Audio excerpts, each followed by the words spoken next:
So today with Kevin on the show, we talk about understanding money, human behavior, how they interrelate. We talk about belief systems, subconscious sabotage, identifying and aligning your behaviors, meditation, getting clear on your values, avoiding complacency, and a lot more. This is a great episode, so make sure you listen all the way through. Hello, and welcome to today's episode of Constructive Conversations. The intention of this podcast is to explore the mindset and actionable strategies that empower entrepreneurs to achieve success in all areas of life while inspiring listeners to pursue their own ambitious dreams. The reason I do this podcast is because 10 years ago, I knew I wanted to start a business, but I had no idea where to go, no role models to follow, how to start. So the goal is to provide that inspiration for new entrepreneurs and provide fuel for those who are already doing it. Joining us today is Kevin Parton, financial advisor and partner at Vela Wealth. Thanks so much for coming on today, Kevin. Thanks for having me, Nick. I'm excited to be here. Yeah, it's great to have you.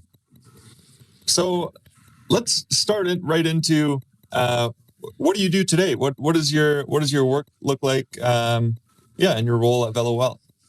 Well, I guess the way I would describe it is have you ever seen an entrepreneur who seems like they're doing everything right? Their business is going well, their family life is going well, they're in good health, they're traveling, they kind of have the life that you want. That's what I do. I help people achieve that. And it comes through three different avenues. One is, how do you make your money? If you're an entrepreneur, a lot of times it's growing your business. And how do you do that? And so we work with entrepreneurs to help them within their business or through introductions take their business to the next level so they can continue making more and more money. The second area is in how you spend your money.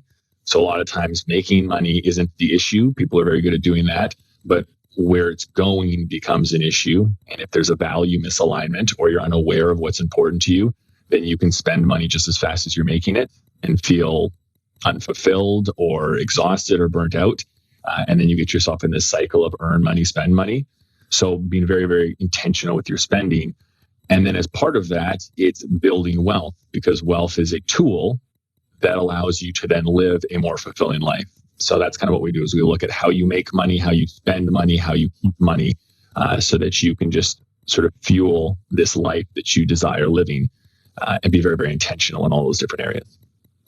That's great. It sounds very valuable. You know, I know entrepreneurs on both sides, the ones who are there and the ones who want to be there. That sounds like a valuable resource to have someone to guide you intentionally to get to that place.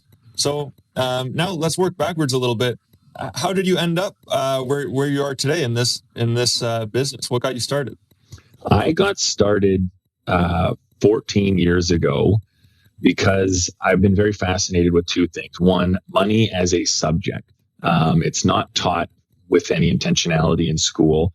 Oftentimes, the only way you learn about it is through mentors or family. And so if you don't have people around you who know about it very well, it's not a very well discussed subject. So it becomes this taboo, this thing that people don't understand very well. Yet it's at the core of everything we do. So if you are, going about life trying to make the best decisions, and one of the best tools you have is money, and you don't really understand it, then it can be a very conflicting way of being. And there's a lot of entrenched belief system in there. So money and a lack of explanation or understanding and my desire to educate was a really big part of that. And my own background sort of informed that. And then human behavior, just what makes people tick, how they operate, why they aspire to do things, what motivates them, or inversely, what limits someone's belief in themselves. And both of those were sort of brought together. And that's what I view financial advising as, is this mixture of coaching and understanding people and what makes them tick. And then the technical side of money and how you can leverage it and it as a tool and strategy to work together. And I mean, statistically, you're going to get further ahead in life financially through managing your behavior more so than understanding the technical side of accounts and types of investments. But one doesn't work well without the other. You can have great behavior and believe in yourself and save a bunch of money. But if you don't know the tools to use, how to start a business, where to save, how to reduce your taxes, you're going to be very hamstrung. And if you're very, very savvy when it comes to technical side, but you don't have the belief system or the behaviors to get there. So that was kind of what motivated me, was this, like, how do I take the two sides of what it takes to build wealth, and then work with people to help them. And have those both sides. It's so interesting, like understanding money on one side, but then human behavior, and then combining those to get that balance. Is that something that's like understood to be necessary among like financial advisors, or is that something that like you niche down into and you realize, no, hang on, we need to have both of these, not just the knowledge, but also the application? I think it may be becoming more and more understood through certain authors. So like Morgan Housel is an increasingly better known author now. First book, Psychology of Money, is what he wrote, which most people know now. And then a second book he wrote called Same as Ever, which just sort of references all the similarities as time passes versus differences. And his whole focus is on that. It's on human behavior, how we think, behave, and act, and its relation to wealth. So it's becoming more well known. With that said, it is far less common in our industry that a financial advisor will excel in that side. There are far more technically savvy people as financial advisors who know how to, if you give me money, I will help you grow it. And I will tell you what product to use, and I will tell you what vehicle to put it in, but don't actually have these conversations about belief system, about values, about behavior, and don't do a real good job of digging down and helping people understand what you are actually saving for. The purpose of building wealth does matter. And a lot of people will have these ideas of what they want to do. It's not just sort of wealth related, but just in life. People think they are pursuing something because it's their own self-interest. And then every time you achieve a goal, you don't feel any more fulfilled. And so you, especially with high performers, one goal after the other in hopes that I will feel satiated. So there's a much deeper component, but yeah, it's not expected, as I've gotten designations, as people get designations within our field, that any part of that program has anything to do with human behavior. It's all technical. And so it's incumbent on an individual to decide, hey, I want to get to know human beings and how they think, and I want to integrate that in my practice. And so, yeah, so it's my experience that doesn't exist a ton. And maybe there's less of an appetite for it some places, but that's what I am starting to do more of, is integrating them, is that wealth with purpose matters.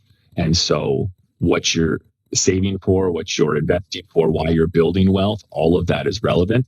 And if you're unaware of why you're doing it, then no amount of money is going to make you feel content.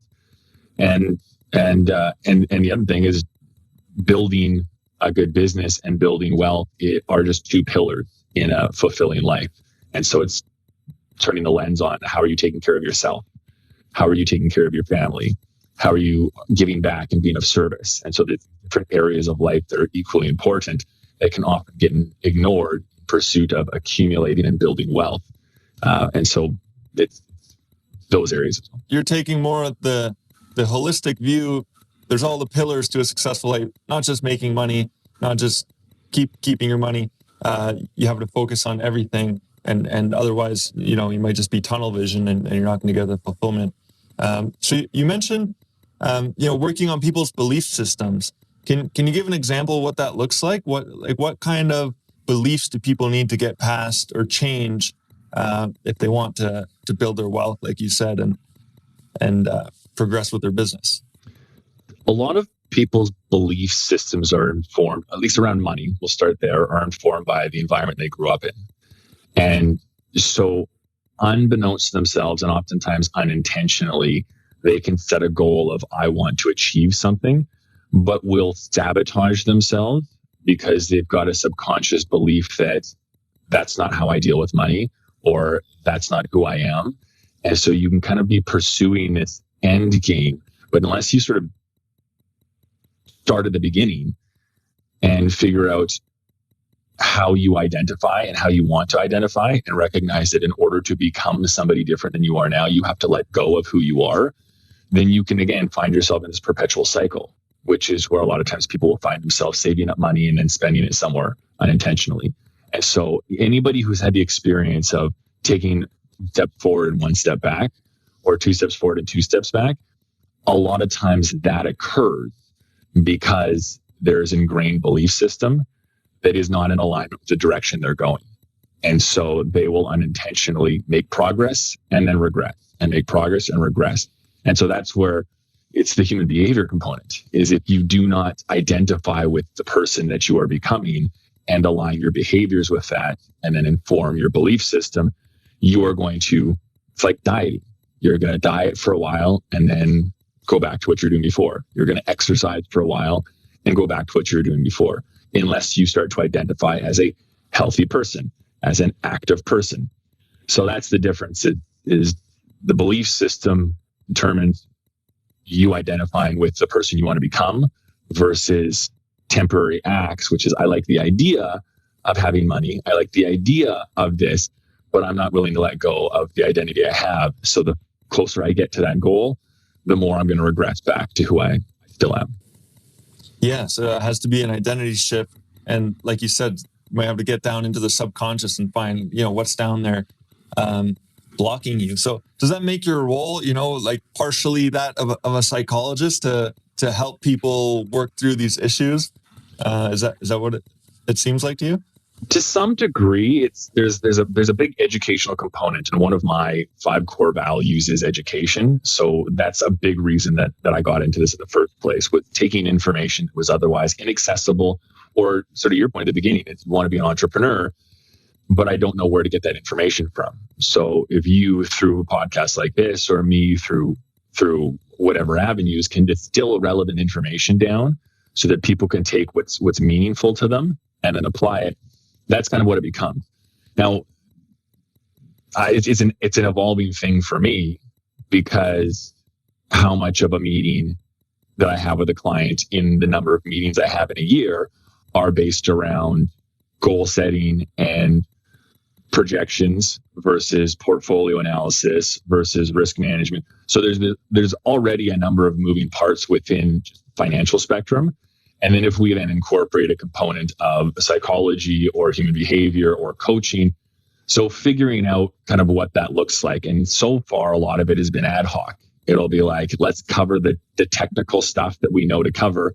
And then if it gets brought up in conversation, then we'll have a discussion about a particular relevant point. Something that I'm working on right now is integrating a more intentional flow to, a meeting about financial goals, a meeting about personal goals, or a meeting about, your business, and a meeting about belief system. And so there's this sort of ebb and flow. So over the course of the year, you're working in both sides of human behavior and the financial side, which will then lead to much more progress going forward.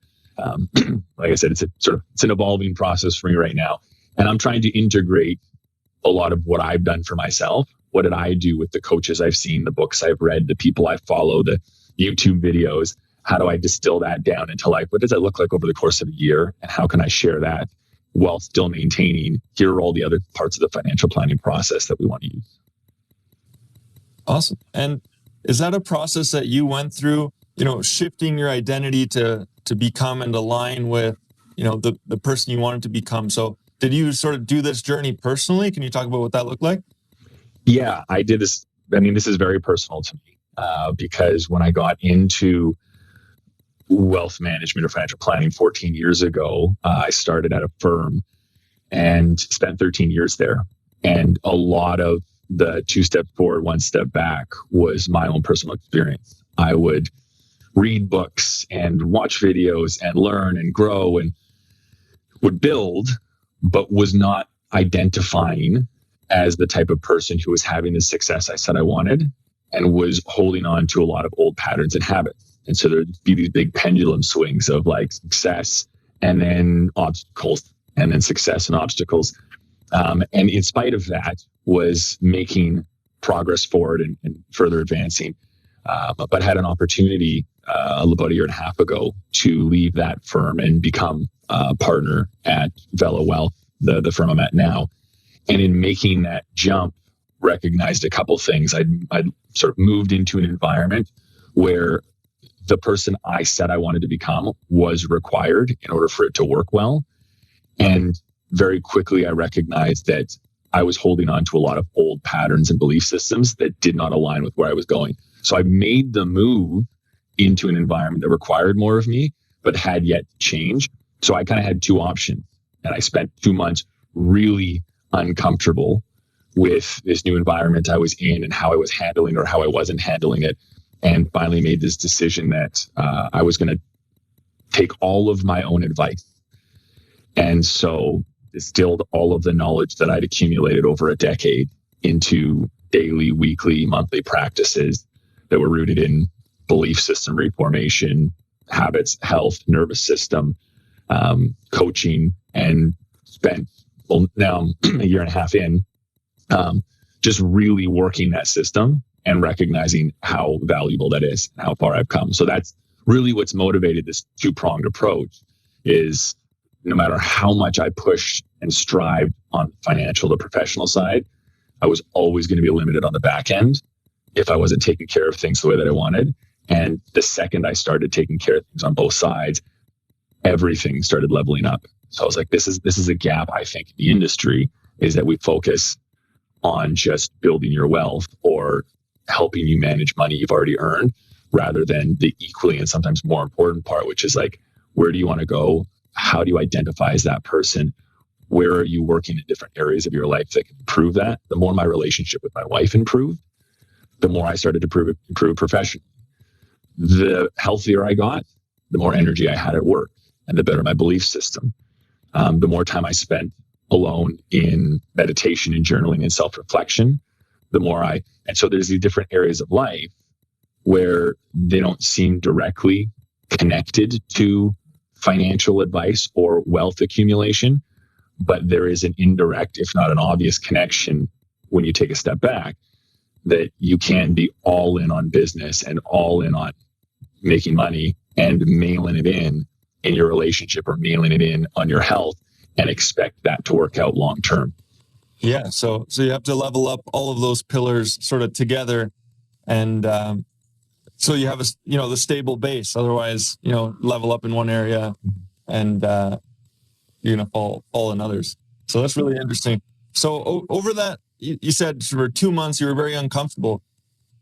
Can you pick out maybe one of the most important catalysts to change that? Like you said, coaching, some different things, but yeah, what can you point at one resource it might be that helped you, make that shift? Yeah. I mean, in the beginning, like I was really, like I was losing sleep in that. I was getting 2 or 3 hours of sleep a night. Not very good. I'd lost weight. My anxiety levels were very, very high. And so was in fight or flight perpetually. But in the beginning, I would just when I couldn't sleep, I just watched motivational videos because I knew there was a big mind frame component to it. If I could see things differently, it would sort of manifest in my body. But I think the big tipping point for me was understanding what my values were. I recognized that I wasn't as clear about what they were. And a lot of times this discomfort that we experience can be acting out of alignment with our values. And even if we can't articulate what those values are, we at a subconscious cellular level know if we are acting in or out of alignment with our values, and it can create this discomfort. So I went through this very basic exercise on a website where it was like a card deck and it was 50 values and you just clicked yes or no and then kept cycling through the yeses until you got down to 5 core values. And so I was able to articulate exactly what my core values were. And then from that day forward, I said all of my actions will align with my core values, and anything that I'm doing that doesn't align with it, I am no longer doing, and just made a very abrupt decision. And there became this sort of internal confidence that as long as I'm aligning with my values, whatever else happens in life it's gonna work out, because you can't really go wrong if you lean full in.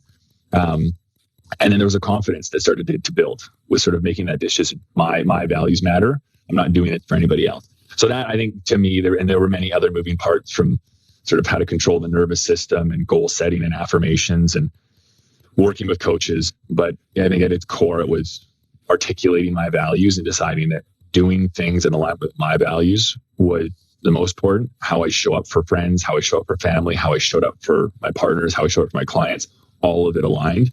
And that then became sort of this tipping point of, okay, this is who I am now. Awesome. That's a cool exercise. I want to check that out now. Getting clear on your core values. That's awesome. So since then, what's one of the greatest successes you've had, like in your work? And it could even be, like an unexpected success or unexpected benefit from what you're doing. I think an unexpected success is when I first started doing this, it was a me thing. It was like, I'm going to start working on me first and see where it goes. And at the time, I couldn't have articulated that what I was doing for me was what I would want to incorporate into how I work with clients. At this point, it was just like, I'm going to make myself better individually, and thus I will be able to show up as financial planner Kevin in a better way. And through this process, I was able to recognize that, like, oh, all of these things that I'm doing are hyper relevant to the financial planning process. And the biggest value I can add to somebody is to share my authentic story, but to impact them in a way that's empowering to me and empowering to them. And so slowly sharing bits and pieces of that with my existing clients and saying, hey, I know we normally talk about these things, but do you want to know about how I did this? So sharing that value setting exercise and having some people like, oh, that sounds really interesting. So recognizing that whatever limitations I'd set in my mind about what my existing clients would want to know about was my own limitation. And that the second I started being passionate about, here's this other area, they were equally engaged. Well, tell me about that. And then recognizing that the more I speak about this in a passionate way, the more people are attracted to that.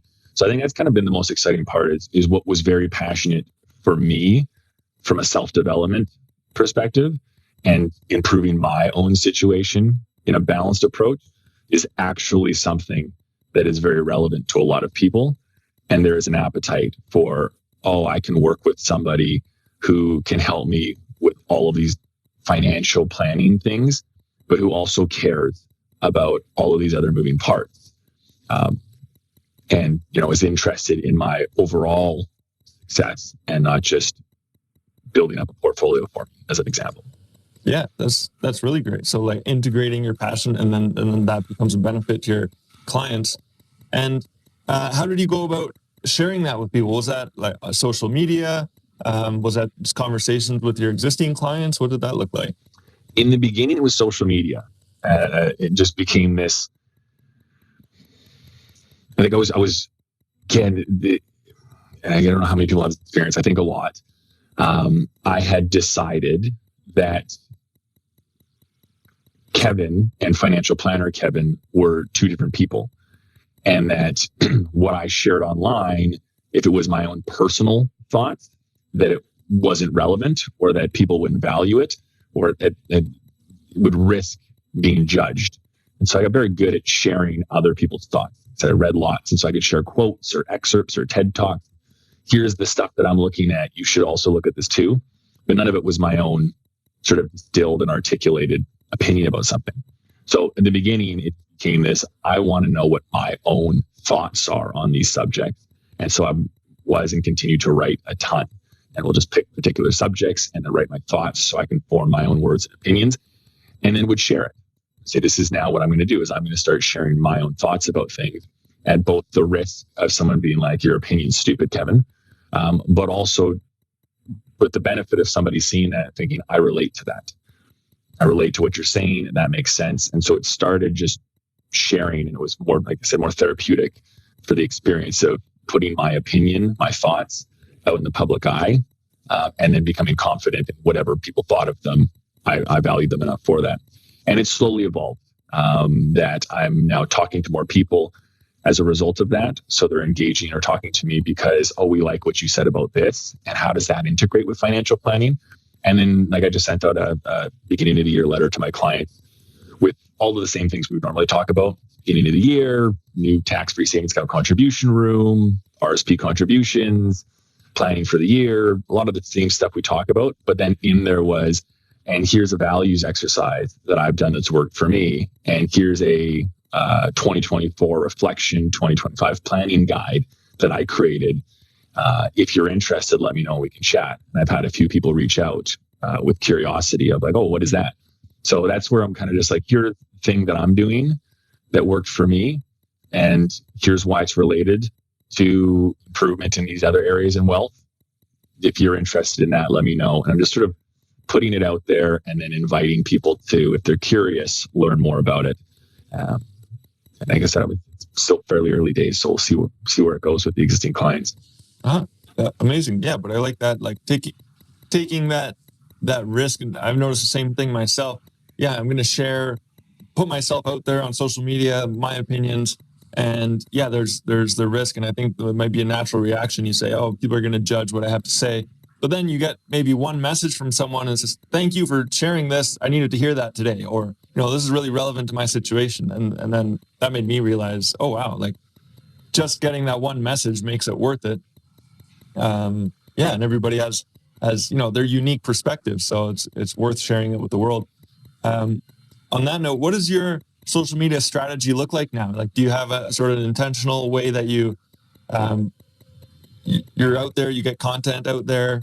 And how does that integrate with your business?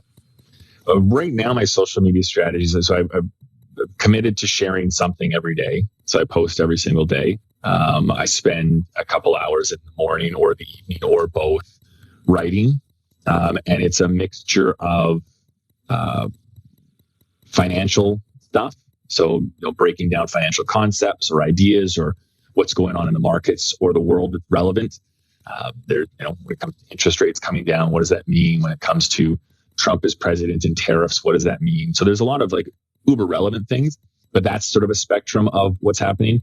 Then on the other side, it's a lot of the things I talked about. It's how does a healthy relationship, how is that relevant to contentment, to fulfillment, to financial and professional success? How does taking care of your body? So there's kind of a lot of sort of motivation or concepts, but that's a lot of what it's kind of just what has been super relevant to me that I find important, that's helped me. And then what are my thoughts about it and share that. And so I just kind of try and do that. And then a big thing that I'm doing more of now is I call it a net walk, where a lot of people will go and meet or connect over meals or over drinks, or in the evening. And a year and a bit ago now, I decided to stop drinking and wanted health to play a major role in who I was as a person. So instead of going to sit down for lunches, I will go for workouts with people or go for a net walk. And it's an opportunity to connect with new people. And so I'll share, I go for one or two of those a week. So we'll have conversations about a lot of interesting things. And then I'll take one or two really interesting things I learned from that conversation about that person, and I'll distill that down and share it. So it's kind of social media becomes sort of a platform for me to highlight awesome people that I meet, kind of like you're doing with this podcast. So what are cool people that I know and what are they up to and how is that relevant? And then what is the valuable thing that I took away from that I'm going to apply to my own life and can be applied. And but yeah, my goal right now is to share more of the things that I have found incredibly valuable, the people that I know, and to do it with consistency. I really like that net walk. Yeah, I'd much rather that than going out for drinks. Yeah, I don't drink either. So yeah, it's a little bit colder where you are. I mean, so you have to be committed to bundling up for the old net walk or walk next to each other on the treadmills. So it was much nicer in the spring and summer, but it's just a similar concept. And I also find when you're sitting and looking at each other, this is sort of another psychological component. When we're looking at each other in our eyes, you're in your head a lot. You're having more of a conversation with yourself about what do they think about me? What should I say? How are they processing it? Versus being actively engaged in the conversation. Whereas when you're walking shoulder to shoulder, staring in the same direction, you get out of your head. And so you start to become much more present in the conversation. And then as you're actually exerting yourself, I don't say your inhibition, but your unwillingness to enter into otherwise vulnerable conversations goes away. So I have found that through this process, people are much more willing to talk about things that actually matter to them, to share things that they maybe otherwise wouldn't. For me to feel it's a safe space to do the same thing. And almost without question, every time we end those conversations and people are grateful. Thank you for this. This was a great opportunity. We talked about so much more. So there's an appetite for deep and meaningful conversation, to learn and to connect with people, that isn't happening in large group environments, that isn't happening staring across each other at a table. And so that's kind of what I found is really intriguing about this, is it kind of merges health and meaningful connection, and an ability to then distill down some wisdom and share it all over the course of an hour and 10,000 steps. Mm-hmm. Amazing. Yeah, that's I like what you said about, you can go deeper in conversation and be less in your head. Yeah, when you're not just speaking isn't just the only thing that you're doing. You're walking, you have a goal, your blood's pumping. So that's great. Now I want to ask about the future. So going forward, what are you excited about in the next 5-10 years? What are you looking forward to? Professionally, personally, or just open? Overall. Well, I mean, one of the things that I'm super, super excited about is in these changes that I've made personally in my life. Like, my health is much better. My relationship with my wife is improving. We're married for 10 years this year, and both of us agree that our relationship is stronger than it ever has been. And I've got a 4-year-old, almost 4-year-old, and a 7-year-old daughter. So for the next 5 to 10 years are some of the best years, I think, for connecting, for being involved.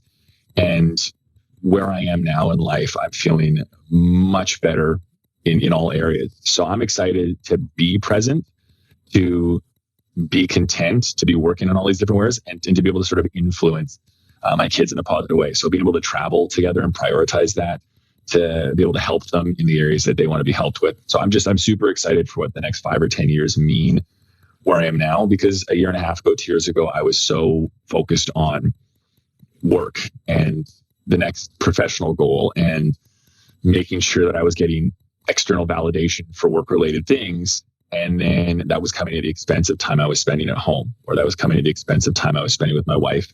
And so, putting my money where my mouth is just knowing that my values are such and I'm behaving. That's super exciting. And I think that just for work, that the same thing, I'm more invigorated by what I'm doing professionally than I ever have been. Being part of a firm that's growing with business partners who are super, super excited for the same things. So where that goes, I mean, we're just a rapidly growing firm. So I get to sort of wear a couple different hats. I work with clients in the way that I talked about, how I can help them individually, but also leading a growing team of 20 plus people, continue growing. And that entrepreneurial side of me is like, how do you scale an organization? How do you develop systems? How do you coordinate between multiple different people? And then sort of different avenues. I've got sort of aspirations of writing a book that sort of all integrates into this, but it's just another platform for educating. And I love public speaking. So I've done that several times a year for the last few years of being able to share. So different forms of educating. But those are kind of all the things right now that I'm really excited for going forward. It's really being present with life and excited about what's happening. Yeah, there's a lot to be excited for. That's great. What about the opposite question? What's the challenge or puzzle are you working on now?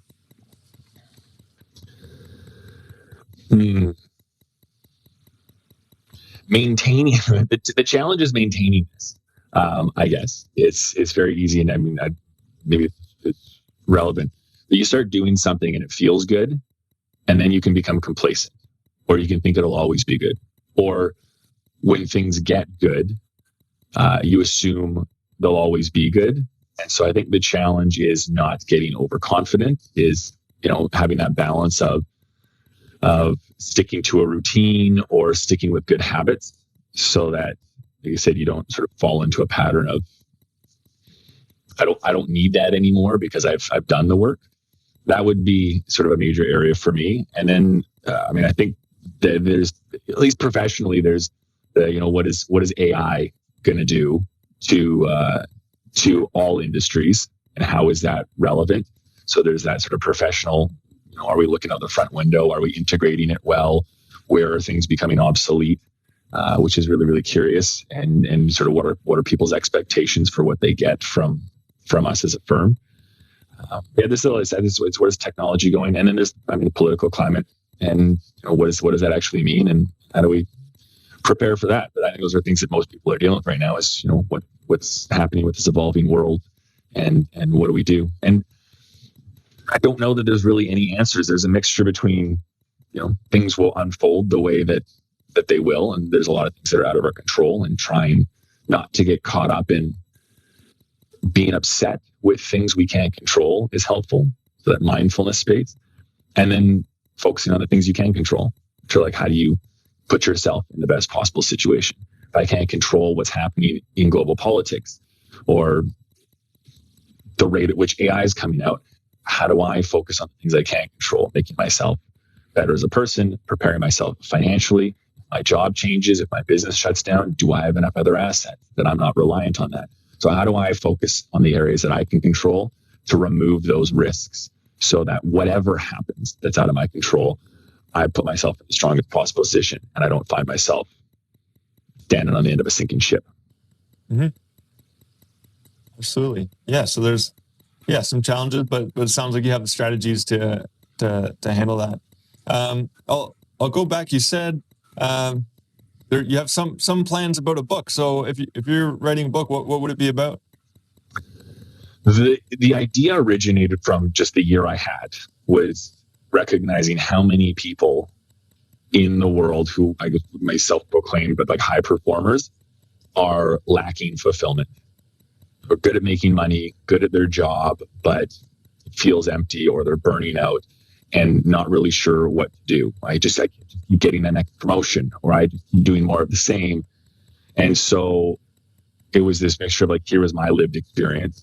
I was doing this for 13 years. I'm in finance. I am an entrepreneur, and I was dealing with all of these things. So, rough titles would be, the year that changed your life, or it starts with you. But just sort of an idea of like, here's where you are. Here's where you say you want to go. The reason why you're not getting there in the way that you want, or are these things: your belief system, your habits, your identity, your behavior, your nervous system, your knowledge. And so here is kind of a work along strategy for how you can pick apart the different pieces of your life and work on it over the course of a year, so that by the end of 365 days, you are a different person. You identify as a different person. The person you become is the type of person who can achieve what you want. So that's loosely at this point what it'll be around. And in a way that I think is, like, again, for this podcast, relatable. That's somebody that I can identify with. That's the journey they went on. That's the experience they had. And that's a follow along guide, so that I, as a person who maybe doesn't know these things, can now have sort of a formula, if you will. Mm-hmm. That's great. And I like how you're talking about structuring that as like a year-long journey. So not just a book you read and set down, but it walks you through a year's worth of change. That sounds like a great format. Well, we met at Dan Martell's Social Selling Summit in Kelowna, and he's been a pretty significant influence in sort of the business advice that I gather and ideas. And but one of the things he said, so I was sort of on this midway through the journey of a year, or getting to the tail end, and his big thing is 1,000 days. If you do something for 1,000 days, that's long enough that I think you will have forgotten who you were before you started, which is the idea. If you do something for a short enough period of time, you can will yourself to the end of it, but you can will yourself to the end without actually letting go of the person you were. If you commit to doing something so long that you have to identify as that person because you've forgotten who you were, then you can't fall back. You are no longer that person. And so the 1,000 days is sort of my new time frame for a lot of these changes. But on day one, 1,000 days seems insurmountable. Who the hell's going to do 1,000 days of anything? That's insane. But a year felt manageable. And we think about it, and the years pass us by, especially the older we get. Years pass us by seemingly in the blink of an eye. And so when you think, if you really do care about making change in your life, a year is not a big amount of time. It's a small enough window and a big enough vote of confidence that you matter, that someone can take that on. Say, I'm going to make change. I do it for a year. But it's a long enough period of time that by the end of the year, and this is in my experience, I no longer identified as the person I was at the beginning.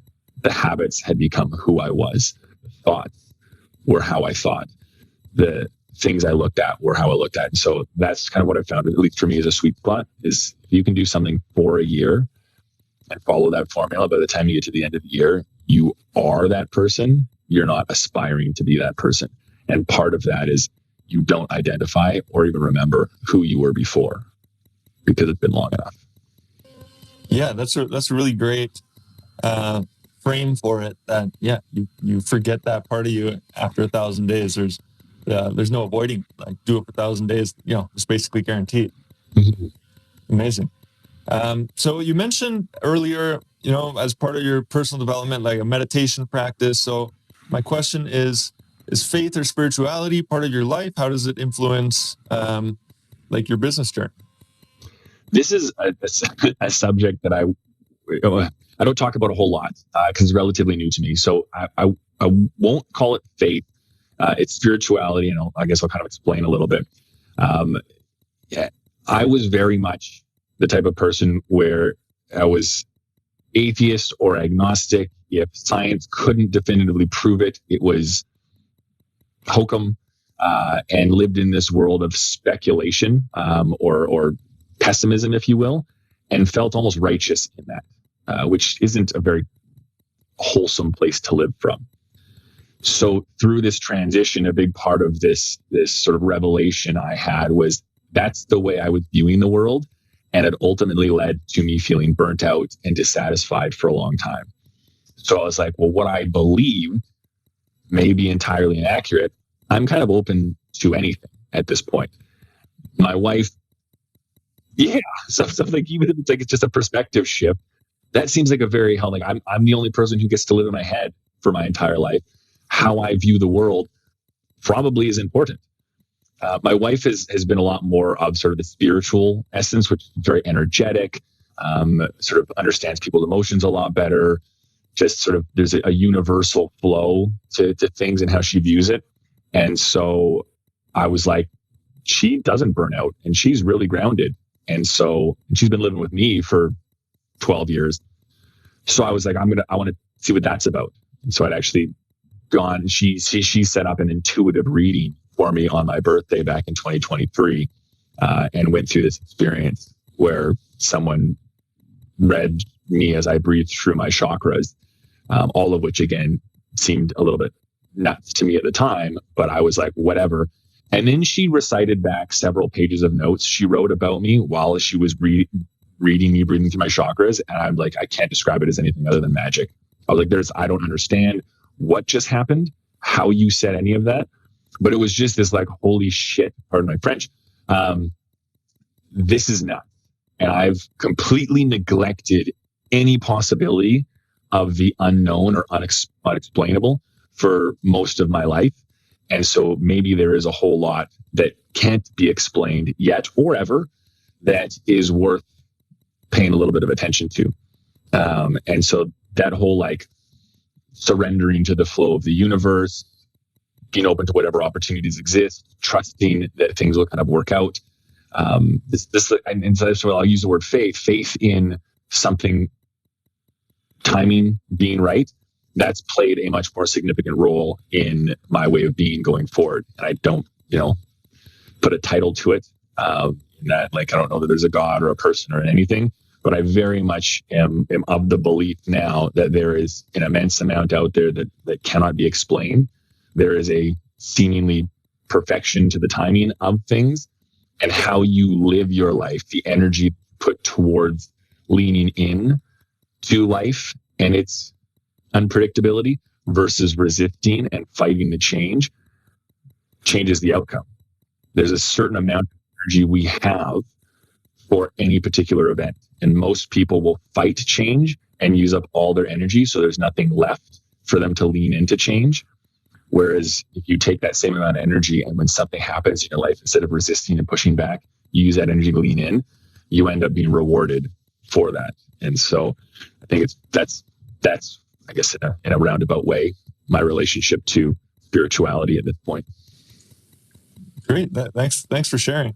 Yeah. And my background was the same. Like, parents were scientists and grew up in this, very, like you said, agnostic, atheistic. And then, and then same thing, thanks to my wife, my mind started to open up a little more. And I said, no, hang on, let me, investigate and read some different books. And, so that's really cool. Do you know anything about human design?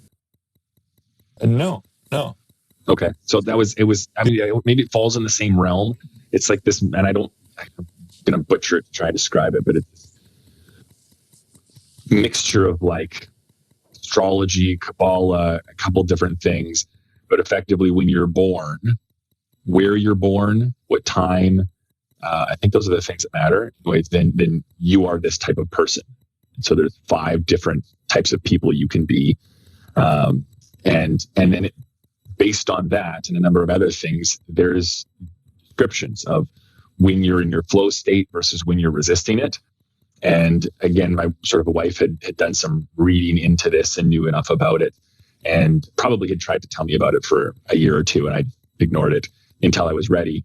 But that was the first time I read anything that I was both in the space to see it, but very much articulated exactly how I was when I was burnt out. Here are all the things you're inclined to do and why, and this is why you're unhappy. And here's the way of being you need to be in order to be in your element. And it couldn't have described me better, both in like why I was being burnt out, why I was feeling I needed to overwork, and then all of the things that I felt compelled to do to be energetic, to give myself space, to not overwork myself. So maybe the timing of it, but yeah, human design was a really, really curious and interesting pursuit and something that I'm looking into. And just at the timing of it all, it was this permission of like, you've been trying to live your life this way and that's not working. And this is a description of the way that would work for you. And it felt very much like those are the things I wanted to do, but didn't feel I had permission to do it. So it was kind of cool. And that sort of fit in this whole, like, it doesn't need to make sense.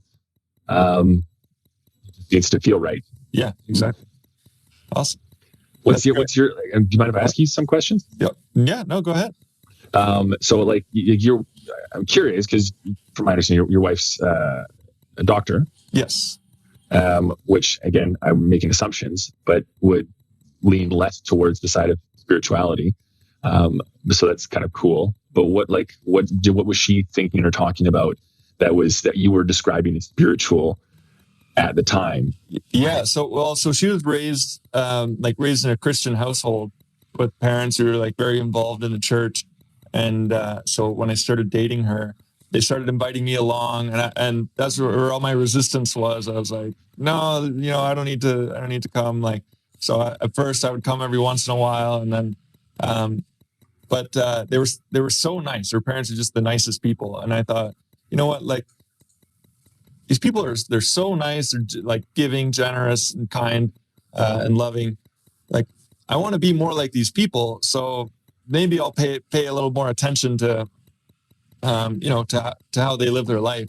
So that was part of it. And then, but then I went beyond just like, church and reading books like Eckhart Tolle, Power of Now, like Michael Singer's Surrender Experiment. And, a lot of these were recommendations from Oprah. The other one was, hang on, I got to remember. I don't remember. I'll have to look on Audible. But it was so interesting because I would read these books and they're sort of like these expanded perspectives, and there was so much resistance. And I was like, it was painful for me to read the book. It was, I was on the verge of like, I'm not ready to hear this, but I forced myself. I was listening to it at 2.5 speed. I was like, I'll just get through this. And then I listened to it again later on, and I'm like, hey, wait a minute. There's a lot of really good information here. And so it was like this process that I noticed where you just start to like that resistance breaks down. Yeah. And you open yourself up to just like bigger ideas. And then that led me like to like a deeper meditation practice. It's like you said, when you had that experience, like getting a reading, like it just, this whole other world opens up. There's lots to explore there. How's that changed? Like, can you feel the difference in how you view world, how you get up in the day and approach life since making that pivot? Oh yeah, absolutely. Because I can point to like character changes, of just like having a meditation practice, just being calm, being able to handle things that before would have freaked me out. And then later I realized, 3 years ago, I wouldn't have been able to handle this. And then now it's just water under the bridge. It's no problem. There's that is a big change. And then just like where my thoughts are at during the day. So like just being more in tune with my own thoughts and intentional about, where's my focus? Like what's actually important? Not getting drawn down into the mental rabbit holes of focusing on things that don't actually deserve your attention. So. And outside of that, like, are there, because I mean, I follow you on social media and you're out there running in minus 17 degrees, like a very inspiring maniac. What other things have you changed in the last 3 years, let's say, that have been sort of instrumental in who you are today and what your future looks like? Yeah. The number one, and I mentioned this on social media, is like having a consistent meditation habit. And so making it a priority. And I took this directly from Michael Singer, who was, he was a hippie in the 60s and he moved out to the forest in Florida to do yoga. But then he built a technology company that went public and was worth billions of dollars. And the entire time, he's running this company, he's managing thousands of people. And he said he never missed his spiritual practice, which is, morning, evening meditation. So even if he had to charter a plane to get home so that he could have his practice. So he held these priorities and then subordinated the rest to those. And so for me, like I work to emulate that. And so I say, everything's going to happen during the day. But if there's 2 points throughout the day where I know that I'm going to sit down and like go within myself and connect with myself and hold that as a priority. I think it's like Dan Martell says, like the confidence comes from the consistency. And then so I would say that's pivotal. And then a lot of other changes stem out of that, because then when you can quiet your mind and think clearly, you make better decisions. And it sort of ripples out into the rest of life. Yeah. It was funny you mentioned that too, because like the surrender experiment, I got that book recommended to me 6-7 months ago and listened to it on Audible in a week, and very much attribute a sort of paradigm shift in how I view the world to that book. And I just bought 2 copies of it the other day because I'm giving them out to people now. Which I've only done that with, I love books and I give them out to people as gifts for those who would be willing to read it. But oftentimes there's got to be a specific ask or a want, whereas The Psychology of Money is one that I'll give out to anybody. And now the Surrender Experience. I think those two sort of, again, it's how you view, it's the psychology, it's how you view things, how you approach life that has a more significant impact over all of the other areas of life. And it's bringing that contentment now, not waiting for a future date. It's really, really interesting, but also makes perfect sense. That would be one of the books you read, and that was the experience you had, and you are a different person now because of it. Yeah, exactly. So good question. All right, we're getting towards the end here, so I've got my rapid fire list for you. All right, let's go. Okay. Top book recommendations. Well, I would say that The Surrender Experiment and Psychology of Money are definitely my top book recommendations. And I just read a book really interesting called No Rules Rules. It's the story of Netflix and its growth.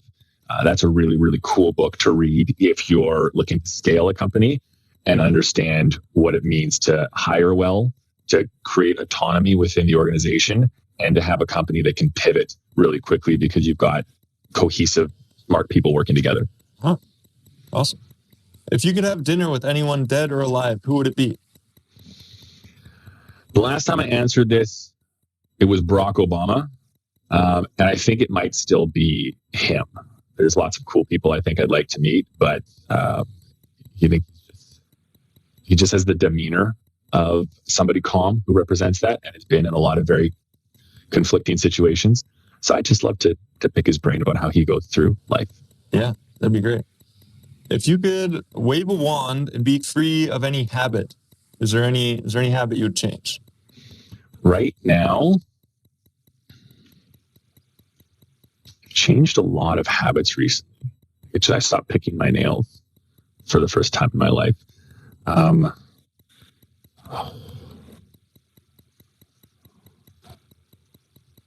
This is a lot harder because I've changed so many habits. I guess the habit of eating chocolate or like sugary food. I just think all of the healthy choices I've made, I'm like always am just a sucker for delicious candy and chocolate. Yeah. Okay, that's a good one. What's your favorite or your most used app on your phone? Probably Instagram. Huh? Yeah, that's a popular one. And then how do you unwind after a long day? A bath. Uh-huh. The end of every day. I put the kids down with my wife, and then once they're both in bed and asleep, I'll have an hour in the bath, and it's great for my nervous system. I also find that it's good space when I'm doing some of my writing or meditating, but it's me alone, soaking in a hot tub. That's for me the best thing, and I do it consistently. Awesome. Okay, great. So, Kevin, where can people find and connect with you? The best way to find and connect with me is on social media. So you can find me on LinkedIn. Look up Kevin Parton CFP. That'd be Certified Financial Planner. So Kevin Parton CFP. On Instagram, Kevin_Parton, or on Facebook, KS Parton. That's where I'm going to be sharing a lot of my stuff. So follow me there. If you're interested in anything that I write about or share, then you can reach out to me directly on any of those platforms. Perfect. Yeah, we'll have those in the show notes, and people can find your links and reach out and follow you. Well, Kevin, it was a pleasure speaking with you. I appreciate your time. Thanks for coming on. Thanks for having me, Nick. It was awesome to talk to you.